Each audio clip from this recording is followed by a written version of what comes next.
안전과 제약바이오 담당 서근입니다.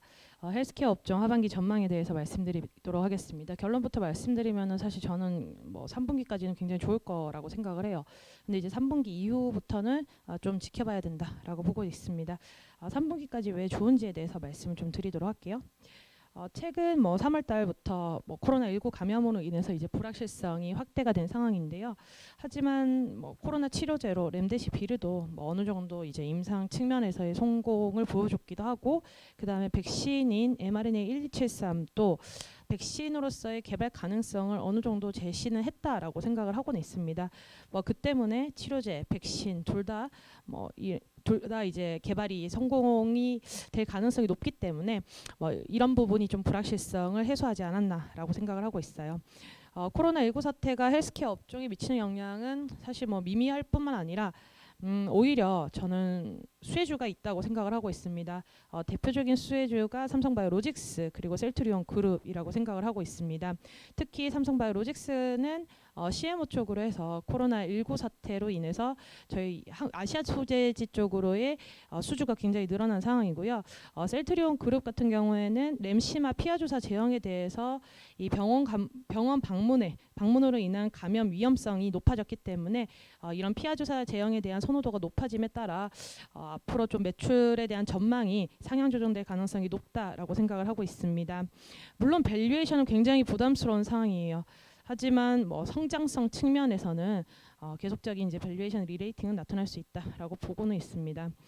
추가적으로 7월 초에는 SK바이오팜이 이제 IPO를 할 건데 굉장히 인기가 많을 것 같습니다. 그 때문에 전반적으로 이제 바이오 업종에 대한 투자에 대해서도 관심도가 유지될 것으로 판단되고 있습니다.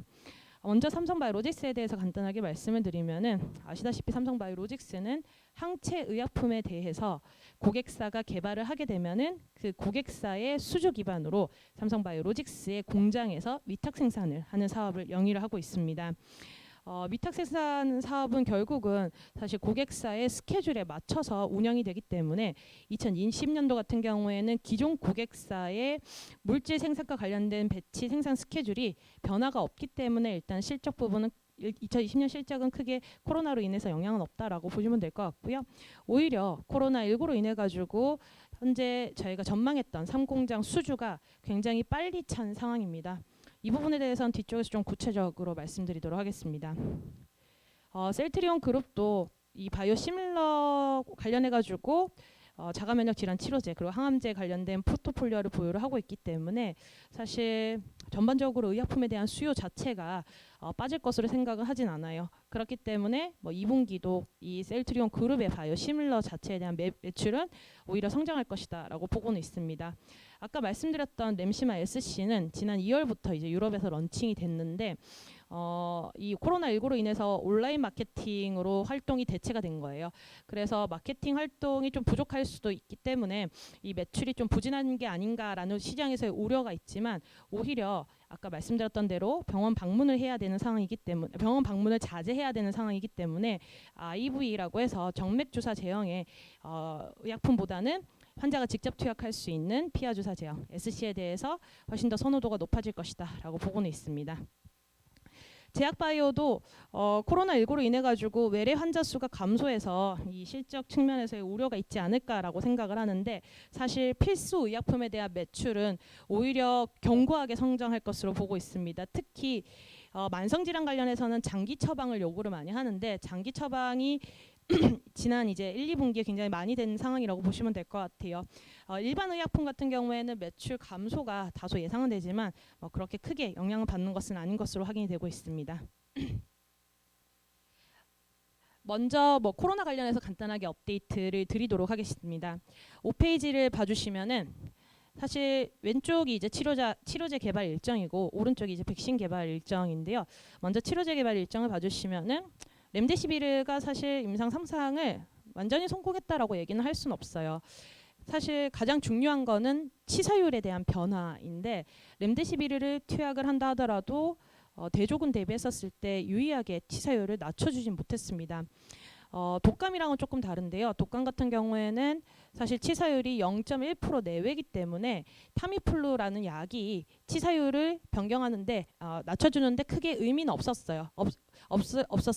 근데 렘데시비르 같은 경우도 치사율을 낮춰주는 게 의미가 없긴 하지만 사실 치사율을 가장 크게 변경할 수 있는 거는 아마 항염증 치료제라고 생각은 하고는 있습니다. 염증이 많이 발생을 해서 치사율이 높은 게 이 코로나19의 가장 큰 합병증 중 하나인데요. 지금 6월달 그리고 3, 4분기 그 임상 결과 발표들을 보시면은 대부분 다 항염증 치료제라고 보시면 될 것 같아요. 로쉬의 악템나 그리고 리제네론의 케부자라 그리고 인사이트의 자카피 등이 염증에 대해서 반응을 낮춰줌으로써 좀 치사율을 낮춰줄 수 있지 않을까라고 일단 전망이 되고 있습니다. 그러면은 초기에는 렘데시비르로 항바이러스 효과로 잡고요. 그 다음에는 염증이 발생하게 되면은 이런 이제 항염증제로 치사율을 잡을 수 있을 것이다라고 보고 있어요. 백신 일정을 봐주시면은 최근에 이제 mRNA 1273에 대해서 임상 1상 결과 발표하는 것 때문에 굉장히 좀 미국도 그렇고 한국도 그렇고 긍정적으로 주가에 작용을 했었는데요. 어제 같은 경우에도 미국장이 그렇게 빠졌지만 mRNA 1273에 대해서 임상 3상을 7월 내로 개시한다라고 모더나에서 발표함으로써 모더나 주가는 생각보다 견고하게 유지가 됐습니다. 그만큼 백신 개발이 굉장히 중요한 사항인데요. 앞으로 6, 7월 달 그리고 3분기, 4분기에도 이런 백신과 관련돼 가지고 지속적인 임상 결과 발표가 있으니까 주목해야 된다라고 보시면 될 것 같아요.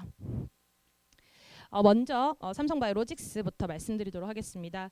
삼성바이오로직스는 제가 아까 말씀드렸던 것 중에서 가장 중요한 게 오히려 코로나19로 인해 가지고 CMO 수요 부분이 확대가 될 것으로 전망이 되고 있습니다.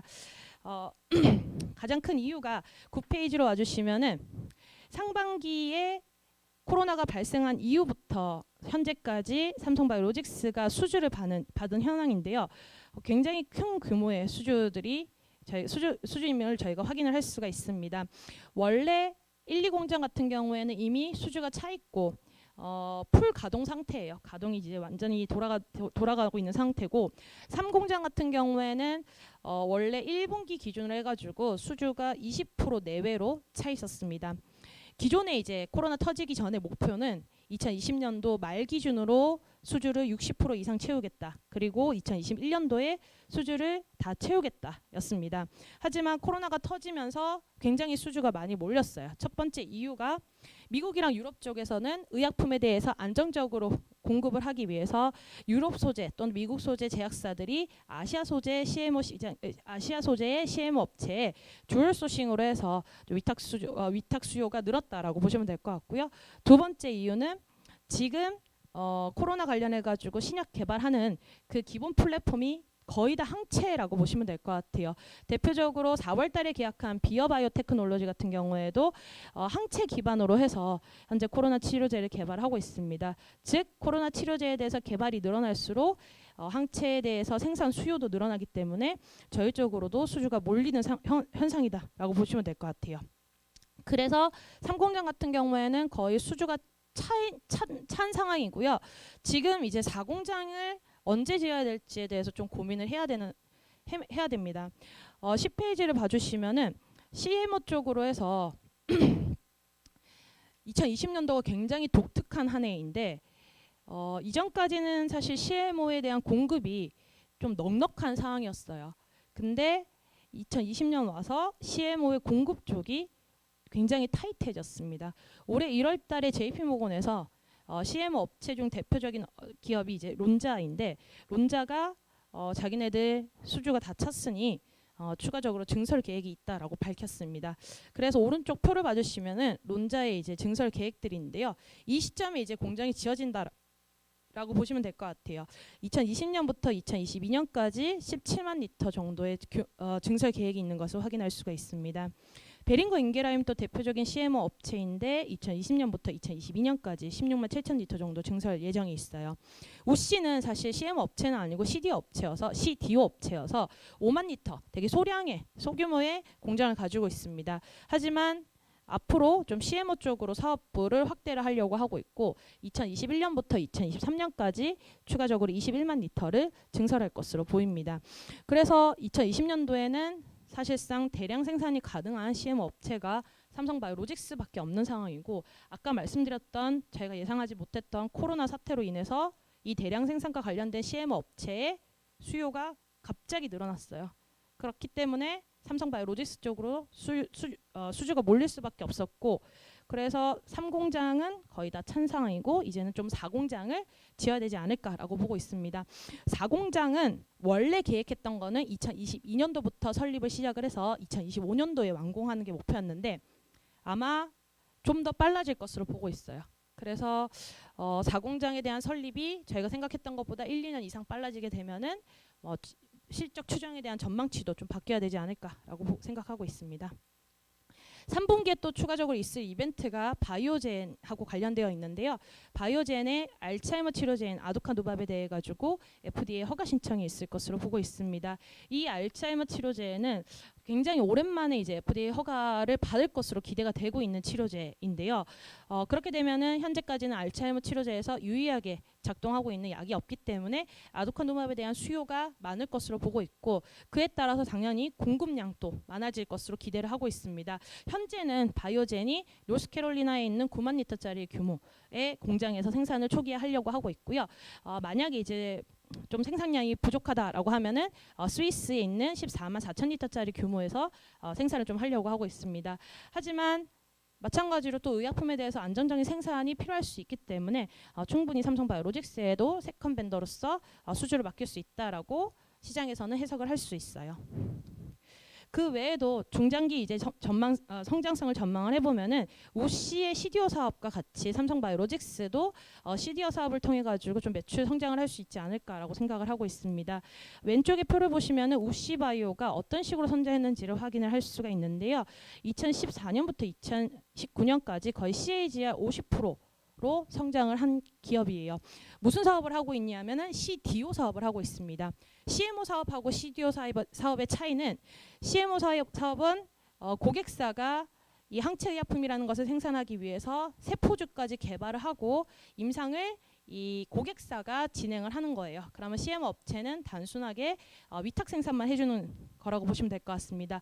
반면에 CDO 사업은 컨셉에서 시작을 하는데요. 약물 개발부터 임상 단계까지 이 CDO 업체가 다 관여를 해서 중간중간에 임상을 성공을 하게 되면은 마일스톤 피를 받는 구조라고 보시면 될 것 같아요. 그렇게 해서 우씨도 2016년도 100개 정도의 프로젝트에서 시작을 해서 2019년도에 누적으로 250개까지 프로젝트가 늘어났는데요. 그 사이에 임상이 진행됨으로써 마일스톤 피를 받으면서 꾸준하게 매출 성장을 해왔다라고 볼 수가 있을 것 같습니다. 2019년도에 이 CDO 사업으로 영업이익률이 25%를 기록을 했어요. 그렇다는 것은 삼성바이오로직스도 2018년부터 시작한 이 CDO 사업이 2022년부터는 좀 본격적으로 매출 성장에 기여할 수 있다라고 판단되고 있습니다. 관련된 매출 전망 같은 경우에는 13페이지를 참고해 주시면 좋을 것 같습니다. 다음은 이제 셀트리온 그룹인데요. 셀트리온 그룹은 저희가 크게 봐야 될 거는 세 가지 이슈라고 생각을 하고 있습니다. 첫 번째 이슈는 램시마 SC와 관련된 이슈고요. 두 번째는 코로나19 항체 치료제와 관련된 개발 이슈입니다. 그리고 마지막으로는 셀트리온 그룹의 합병 이슈가 있다고 보시면 될 것 같아요. 먼저 어차피 셀트리온이나 셀트리온 헬스케어는 같은 그룹사기 때문에 먼저 15페이지로 다시 와주시면은 코로나 관련해서 말씀드리도록 하겠습니다. 코로나19 업데이트에서 항체 치료제 부분을 봐주시면 좋을 것 같은데요. 7월 달에 일단 사람 대상으로 해서 임상을 개시할 것으로 보고 있습니다. 하지만 최근에 패럿이라고 하는 족제비 대상으로 해서 동물 임상 결과를 발표를 했는데요. 해당되는 항체 치료제가 충분히 항바이러스 효과가 있었다는 것을 확인을 할 수가 있었습니다. 6, 7월 달에는 원숭이 대상으로 해서 독성 데이터를 확인을 할 거고요. 또한 다른 동물 대상으로 해서 치료 효과뿐만 아니라 예방 효과도 확인을 할 것으로 보고 있어요. 사실 저는 이 예방 효과에 굉장히 주목을 하고 있습니다. 독감 백신 같은 경우에도 백신을 맞았었을 때 저희 몸에 항체가 생기는데요. 10명이 백신을 맞는다면은 대략적으로 한 40% 정도만 항체가 생기고 60% 같은 경우에는 백신을 맞았다 해도 항체가 생기지 않기 때문에 이 사람들 같은 경우에는 독감에 다시 감염이 될 수가 있어요. 코로나19에 대해서 백신을 개발했을 때도 비슷하게 나타날 수 있는 현상이라고 생각은 하고 있습니다. 그러면 코로나 백신을 맞았다 하더라도 사실 몸 안에 항체가 생기지 않으면은 언제든지 바이러스에 감염될 수 있는 상태예요. 그래서 그 상태에 대해 가지고 사실상 이 항체 치료제가 몸 안에서 인위적으로 항체를 넣어줌으로써 충분히 백신을 대체할 수 있을 것이다 라고 보고 있습니다. 어떤 식으로 임상 결과가 나올 거냐면은 원숭이를 대상으로 해서 먼저 이 항체 치료제를 투약을 해요. 그러면 이 원숭이 안에는 몸 안에 항체가 있잖아요. 그럼 하루 뒤에 바이러스에 감염시키게 됩니다. 원래 같으면은 바이러스가 증식이 되기 시작할 건데 이 원숭이 안에는 몸 안에는 항체가 있기 때문에 바이러스가 증식이 되지 않고 일정 수준으로 떨어지게 됩니다. 그게 이제 백신으로서의 기능을 한다라고 보시면 될 것 같고요. 현재까지는 다른 이제 글로벌 제약사와의 임상 단계와 비교를 해봤을 때 셀트리온 그룹이 한두 달밖에 늦은 상태는 아니에요. 그러니까 뭐 글로벌 기업들하고 비교했었을 때도 임상 단계가 어느 정도 이제 경쟁력이 있다라고 보시면 될 것 같습니다. 그래서 그와 관련된 임상 결과가 이번 6, 7월 달에 계속 발표가 될 거고, 특히 백신으로서 기능을 할 수 있는 그 결과가 저는 굉장히 의미가 있을 거라고 생각은 하고는 있어요. 그래서 그런 이제 좋은 모멘텀들이 앞으로도 있기 때문에 저희 6, 7월까지는 지속적으로 셀트리온 그룹에 대해서 관심을 가져야 된다라고 보시면 될 것 같습니다. 추가적으로 램시마에 대해서도 최근에 영국에서 임상을 시작을 했는데요. 앞서 제가 코로나 관련해서 업데이트 드렸었을 때 치료제에 대해 가지고 항염증 치료제로 저희가 좀 치사율을 낮추려고 하는 방향으로 현재 임상 결과들이 하반기에 나올 예정이다라고 말씀을 드렸습니다. 램시마도 동일해요. 램시마도 항염증 치료제이기 때문에 이걸 가지고 이제 코로나19 치료제로 현재 임상을 개시를 한 상황이고요. 조만간 임상 결과가 또 나올 것이기 때문에 마찬가지로 이 셀트리온 그룹에 긍정적인 영향을 미칠 것이다라고 생각을 하고 있습니다. 두 번째는 이제 램시마 SC인데요. 15페이지의 첫 번째 문단에 세 번째 문장을 봐주시면은 2020년부터 이제 그 유럽에서 발매를 시작을 했는데 아까 말씀드렸던 것처럼 뭐 코로나19로 인해 가지고 오히려 이제 매출이 늘어날 것이다라고 보고 있고 6월 말 7월 초에 현재는 유마티스 관절염에 대해서만 적응증을 획득을 했는데 IBD라고 해서 염증성 장질환에 대해서 EMA로부터 허가를 받을 것으로 보고 있습니다. 그렇게 되면은 뭐 적응증이 확장되는 거에 대한 효과로 훨씬 더 매출이 늘어날 것으로 보고 있고요. 하반기에는 프랑스, 이탈리아, 스페인 등 다른 국가에서도 이제 발매가 예정되어 있기 때문에 발매 국가 확대로 인해 가지고 마찬가지로 매출 성장도 기대된다라고 보시면 될 것 같아요. 뒤쪽은 셀트리온 그룹의 제품 중에서 뭐 미국에서 램시마 잘 팔리고 있다라는 내용이고 미국에서 트록시마도 마찬가지로 현재 잘 팔리고 있다라는 것을 보여주고 있습니다. 여기까지 해서 삼성바이오로직스하고 셀트리온 그룹에 대해서 말씀드렸고요. 아마 7월 달에 가장 핫할 SK바이오팜에 대해서도 설명을 좀 드리도록 하겠습니다. 적정 시가총액 2.8조에서 3.8조 이거는 제 밸류에이션은 아니고요. IPO 주간사 밸류에이션이라고 보시면 될 것 같습니다.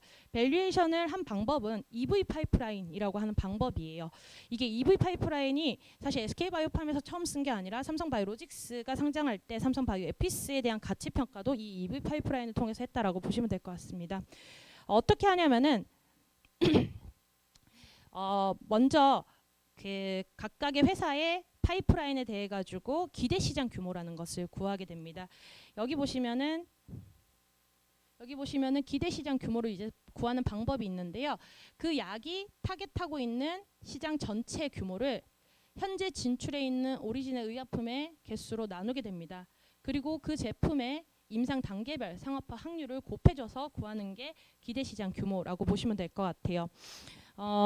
예를 들어서 발매 중이면은 임상 단계별 상업 확률을 100%로 보고요. 뭐 임상 3상이면은 60에서 70, 뭐 임상 2상이면은 33% 정도 본다고 보시면 될 것 같아요.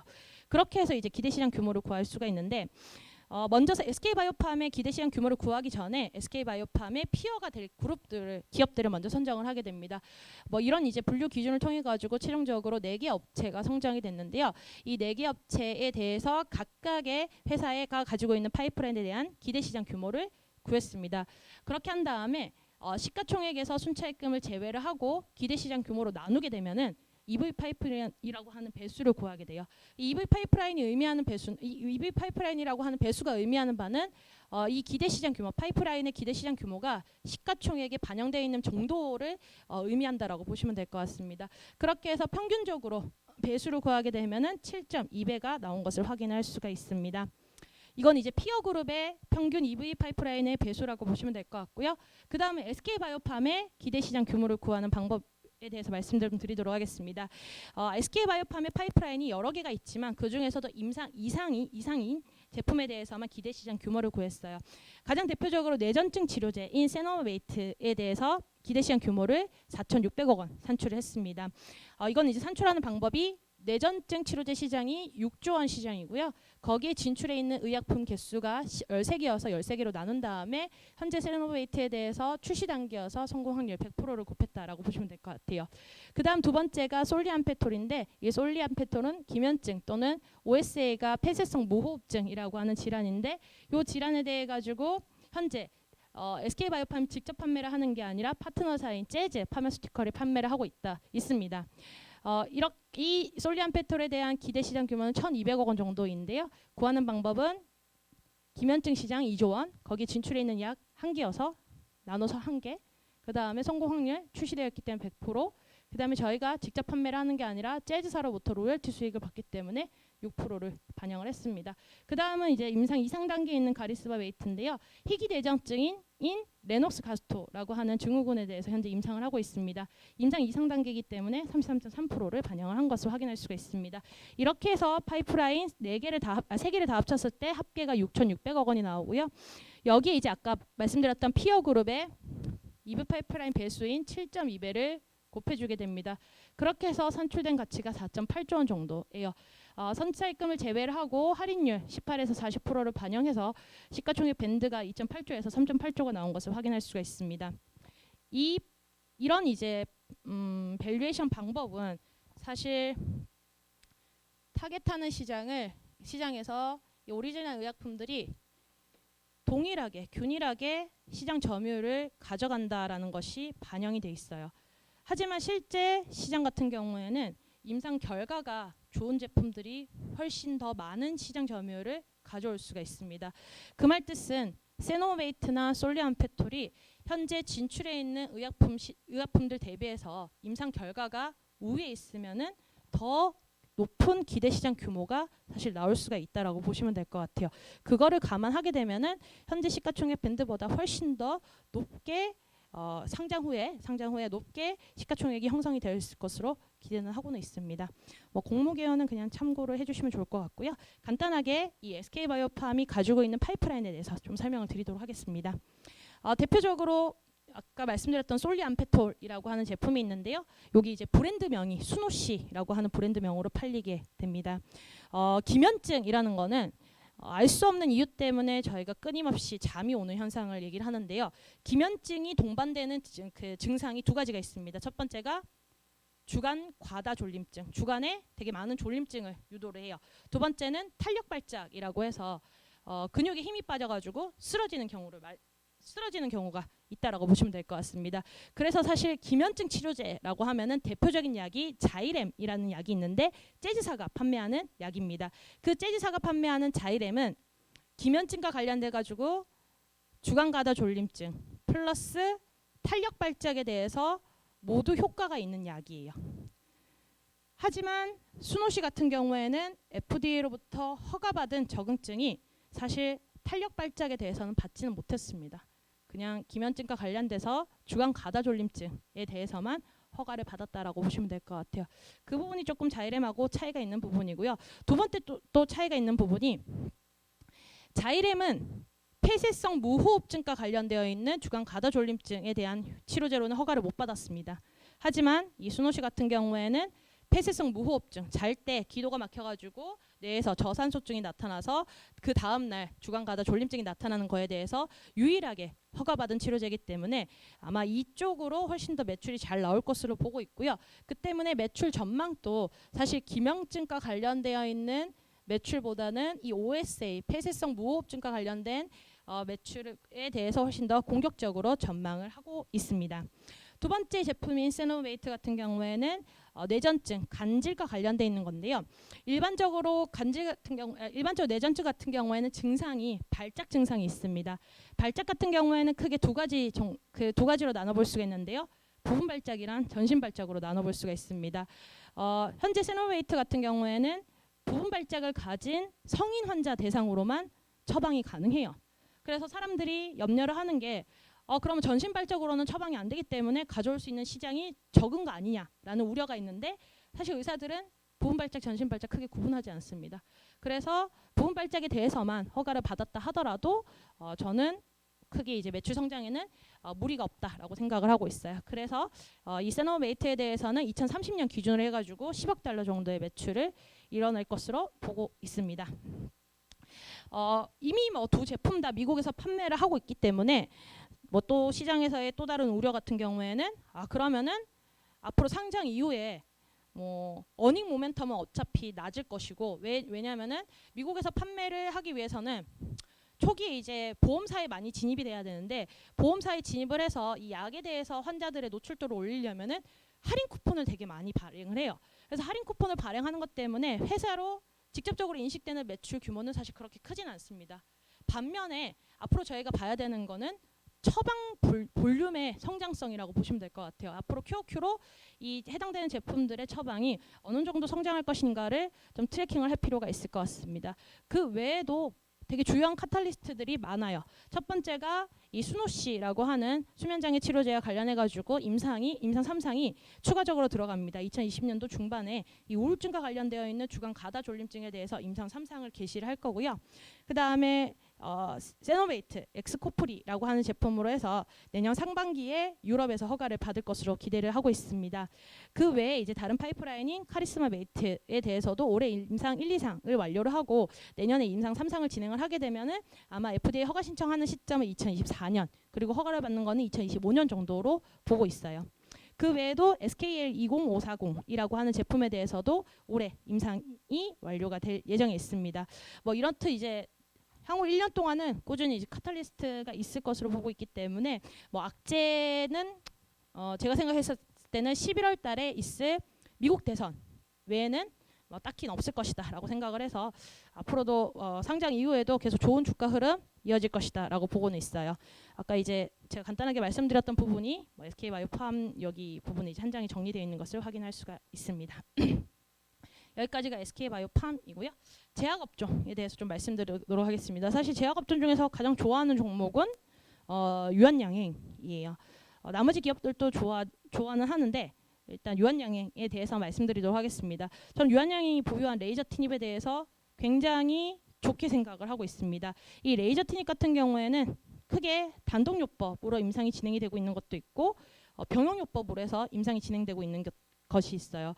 병용요법은 얀센의 JNJ61286372라고 하는 제품하고 같이 병용으로 진행이 되고 있습니다. 사실 단독요법에 대해서는 어차피 타그리소라고 하는 경쟁 약물이 들어가지 못한 시장에 저희가 좀 전략적으로 약가를 떨어뜨려서 들어갈 것이기 때문에 뭐 글로벌 매출에서는 크게 기여하는 거는 뭐 1조 이상은 보진 않아요. 반면에 병용요법으로 이 JNJ61286372하고 같이 하는 임상에 대해서는 아마 타그리소보다 훨씬 더 좋을 것으로 보고 있기 때문에 타그리소 시장을 전반적으로 뺏어올 수 있으면서 타그리소가 또 진출하지 못한 항암제 시장에 이 병용요법이 진출할 수 있을 것으로 보고 있어서 앞으로 이 레이저 티닙과 관련되어 있는 기업 가치는 훨씬 더 높아질 것으로 보고 있습니다. 그 때문에 이제 유한양행에 대해서는 가장 긍정적으로 생각을 하고 있어요. 네. 그래서 바이오 쪽으로 와주시면은 그 레이저 티닙을 이제 이 오스코텍이라고 하는 회사에서 가져왔는데 그 오스코텍이 최근에 아스코에서 발표한 결과를 보시면은 단독요법이긴 하지만 굉장히 좋았습니다. ORR 값 같은 경우에는 레이저 티닙 이제 폐암 치료 효과에서 57.9% 정도가 나오긴 했어요. 그리고 내전이 관련해서는 이제 ORR 값이 54.5% 정도 나온 것을 확인할 수가 있습니다. 아마 올해 3분기 또는 내년 1분기쯤에 사실 단독요법보다는 병용요법에 대해서 결과를 발표할 것으로 보고 있고 이 병용요법과 관련되어 있는 결과에 주목해야 된다라고 말씀을 드릴 수 있을 것 같습니다. 그럼 마무리하도록 하겠습니다. 감사합니다.